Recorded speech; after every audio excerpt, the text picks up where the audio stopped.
Hello and welcome to another Explainer Talk. This is Faisal Gurmani, and in this video we will be discussing about the rise and downfall of Saddam Hussein.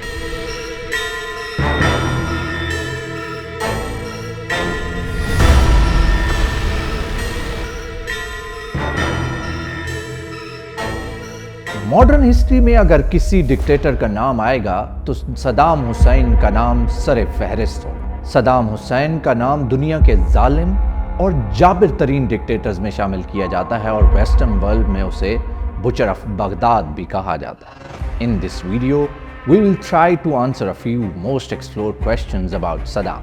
What was happening in the Middle East when Saddam was born? How was his childhood and how it shapes his political career? How he comes into the mainstream politics, how he chose to be the most powerful man of Iraq and got his say in international politics. उसने Iraq को तरक्की की राह पर कैसे गामजन किया? क्या सदाम वाकई ही इतना जालिम था कि जितना उसको मगरब वर्ल्ड ने पोर्ट्रे किया, या सदाम मासूम?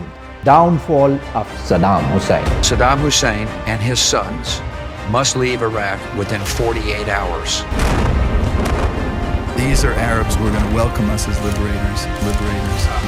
Saddam Hussein was a bad guy, right? He was a bad guy. Really bad guy.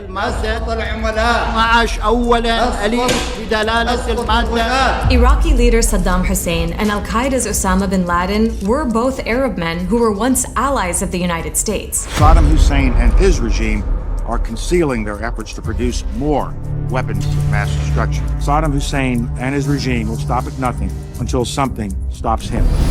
Over 4,000 American soldiers were killed, and it took the US more than 8 years to withdraw from Iraq without much to show for it, other than, as we've seen, the strengthening of Iran and the spread of ISIS.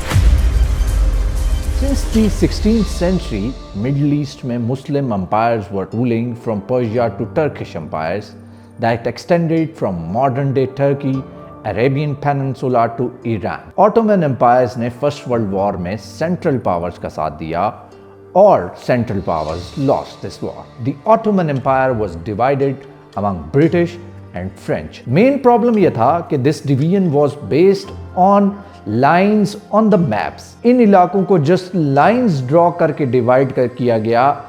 थोड़ी सी भी attention ये नहीं दी गई कि यहाँ की history, different cultures, tribes, religions, ethnic identities के लोग रहते हैं। 1921 में रेजिस्टेंस से बचने के लिए ब्रिटिश इराक को आज़ादी देते हैं और किंग फैसल द फर्स्ट को इसका रूलर बना दिया जाता है, जबकि ब्रिटेन ने इराक में बहुत सारा कंट्रोल अपने हाथ में रखा। इराक में डिस्कवर्ड मैसिव ऑयल फील्ड्स भी ब्रिटिश के कंट्रोल में थे। The year was 1937. तिक्रित के गांव में एक बच्चा पैदा होता है जिसका नाम सदाम हुसैन रखा जाता है। वालिद छोटी सी उम्र में ही छोड़ जाते हैं और उसकी माँ एक दूसरी शादी कर लेती है। सौतेला वालिद बहुत ही मारता है, शायद जिसकी वजह से he was brought to Baghdad by his uncle Khairullah, who had huge influence over the life of Saddam. Saddam के राइज को समझने के लिए ज़रूरी है कि बाथ पार्टी का बनना और उसकी पॉलिटिक्स को समझना बहुत ज़रूरी होगा। बाथ पार्टी असल में पूरे अरेबियन पेनिनसुला को यूनाइट और इंपीरियलिज्म के खिलाफ एक मूवमेंट थी, जिसका आगाज़ 1947 में शाम से होता है। 1951 में इसकी एक ब्रांच इराक में खोली जाती है।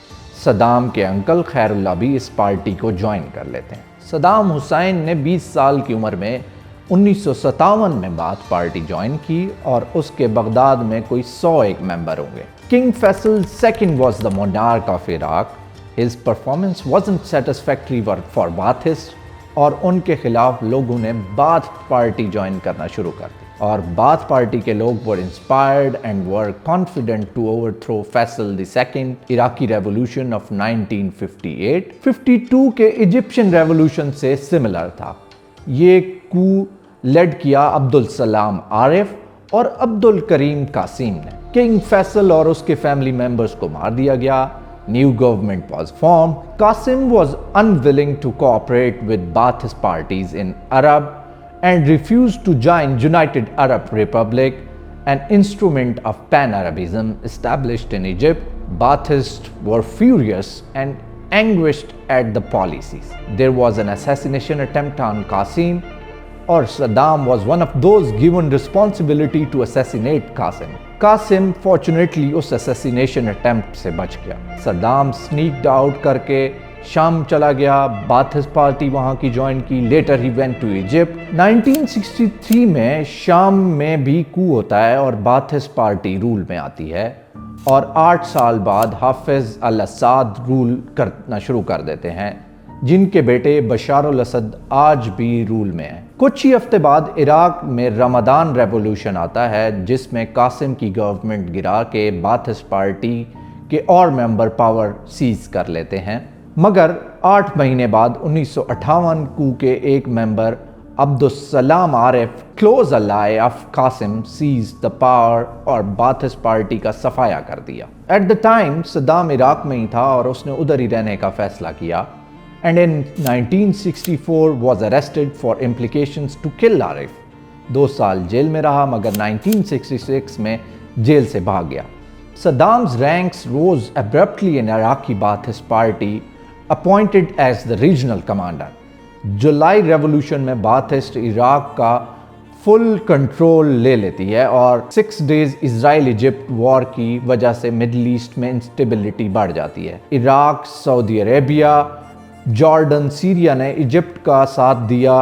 बाथिस्ट चाहते थे कि यूनाइटेड स्टेट के ब्लॉक से निकला जाए किसी तरीके से और उसके लिए change of the government was required.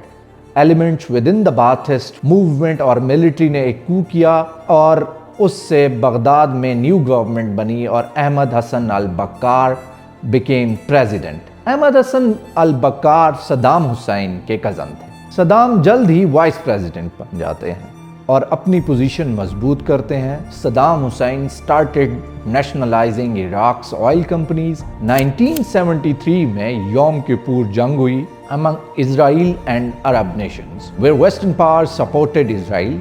The Arab nations limited the supply of oil, which led to energy crisis. उस क्राइसिस से सबसे ज़्यादा इराक ने फ़ायदा लिया क्योंकि ऑयल की प्राइसेस 300% तक बढ़ चुकी थी और इराक की जो ऑयल कंपनीज थी, they were nationalized.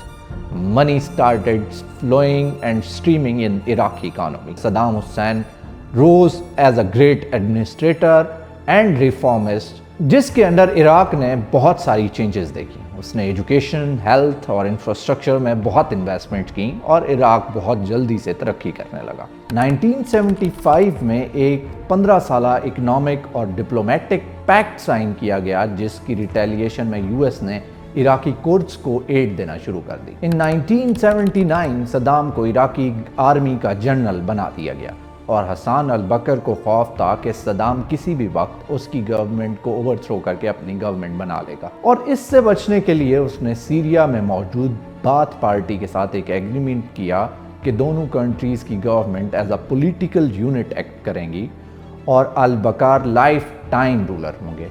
उसके बाद हाफिज अल असाद सक्सेसर होंगे। इस पे सद्दाम ने सीनियर बाथिस्ट ऑफिशियल्स और मिलिट्री के साथ मिलकर गवर्नमेंट ओवरथ्रो की और खुद प्रेसिडेंट बन गया। That president would remain as the president for next 24 year. सबसे पहला काम अपना रास्ता साफ किया कि अगर उसके खिलाफ कोई सर ना उठा सके। इसके लिए 21 बंदों को हैंग कर दिया गया और इस तरह से पूरे इराक में सद्दाम के नाम से लोग डरने लगे। किसी पे भी सद्दाम की सीक्रेट एजेंसी को शक होता कि वो रिजीम के ख़िलाफ़ हैं, उसे फ़ौरन मार दिया जाता। इस तरह से सद्दाम ने लाखों लोगों, कुर्द्स, शिया और जो भी डिसिडेंट्स थे उनको मरवा दिया। 2 दहाइयों तक उसका यही दस्तूर रहा कि rule with the terror. Saddam was threatened by the Irani regime and attacked Iraq. This war lasted for 8 years till 1988 and had negative impacts on Iraqi economy and standing in the world. This ended in a stalemate. Iraq borrowed billions from Kuwait. Saddam knew he won't be able to pay back to Kuwait. Instead, attacked that small nation without any standing army and took control of its oil fields within a day. Saddam गलत था कि Western powers इसको कुछ भी नहीं कहेंगी, but he was wrong and उन्होंने sanctions लगा दी। Western allies started preparing for counter offensive और स्टार्टेड एरियल बॉम्बिंग्स, फिर ग्राउंड इन्वेजन। सद्दाम ने ऑर्डर दिया कि कुवैत के सारे ऑयल फील्ड्स को जला दिया जाए और इराकी कुवैत से निकल गए।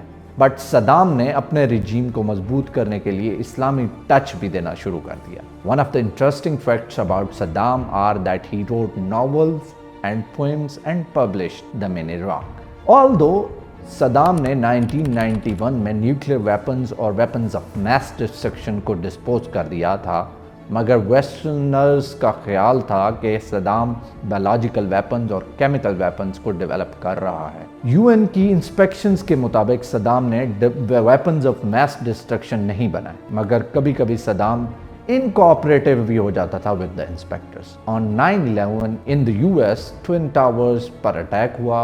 Al Qaeda led by Osama bin Laden पर इल्ज़ाम लगता है, जिसके बाद US and its allies invade Afghanistan for war on terror. US and its allies shift their attention towards Iraq nuclear weapons, क्योंकि उनका शक था कि इराक जो है न्यूक्लियर वेपन्स डेवलप कर रहा है, हालांकि उनके पास कोई सब्सटेंशियल एविडेंस नहीं था। But USA and Britain went ahead with the invasion and were in control of Iraq within weeks. Spring 2007, Saddam fled and went into hiding. His sons killed. Saddam was in Tikrit for hiding in 1.5 years and found in a ditch hiding.